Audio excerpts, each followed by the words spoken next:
Ito naman kami ngayon sa taniman. Nagkawatak-watak. Sira yung mga ano eh. Sira yung mga ano namin. Kahapon naka-harvest lang din namin. Talong sitaw uli.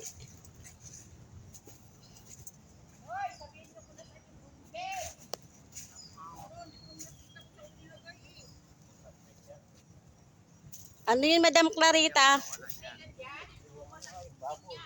Ambot, sanlangaw. Wala eh.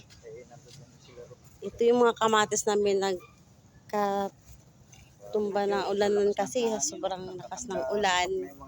Ulan hangin, natumba sila. Ayan o, sayang yung mga bunga o. Sayang bunga o. Asan na yung mga bunga natin? Ang dami sanang bunga, no? Hatiin na lang po. Ang daming bunga, sayang. Dapat pataasin yung ano. Hindi na, ang dami. Ang dami ba? Tali? Oo.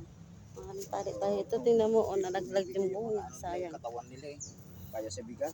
Sayang yung kamatis ang lit-lit niya. Oh, Lit. yan. Nag-chat yan. Yan o. Yung binigay niyang ipil-ipil o. Hala! Ayan o. Napaano yan? Ayun, ipil-ipil. Nalis na dyan. Nalis na yung kahoy. Yung pa yung iba po. Ko. Tatlo kami dyan. Oo nga. Tumawag sa akin si Pari Budo. Umaano pa naman yung ampalaya na. Oo, pero hindi naman na totally damage. Nabali lang ito dito sa doon sa yung bumagsak doon Ano na lang natin mamaya. Ito, Sayang. Ang namin sa ampalaya, nasira, Wawa naman siya. yung mga sanga. Mayroon na sana siyang bulaklak.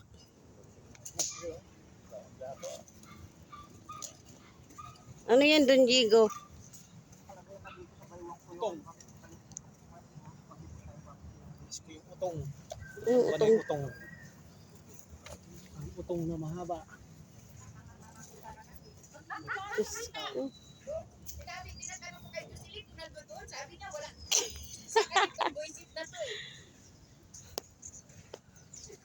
Binibidyoan ko kasi mga tanim natin na mga sira na, kawawa. Ito si Madam Berhinia Bico, di lipstickan, di ba ang ganda? Di ba? Magdadamo lang yan, lipstickan siya. Ito naman si Madam Clarita. Ang to yun, board of director namin to eh. Madam Clarita, pakitigin ang mukha mo. Wow, ganda, 16 years old yan. Dalawa pa. Marami kami kaso hindi pumunta yung iba. Ewan ko na sana. Dami namin naayos dito si ate, Minerva. Si Madam Minerva yan. Punta pa ba tayo sa Parola mamaya? Pag nandiyan ang mga pulis. Mamaya pa yun. Parola yun? Ito naman si Tatay Dakanayan, si Kuya Dakanayan, nag-aayos sila ng kamatis na nagkadurog-durog, nagkatumba ba. Ito naman si Don Bico, Francisco. Yan, inaayos niya yung mga kamatis. Sira kasi. Nasira, sayang kasi. Sayang naman, dami naman sanang bunga, makabinto naman sana kami. Solve naman sana ang problem namin. Ay po, sinasabi na eh. Sayang.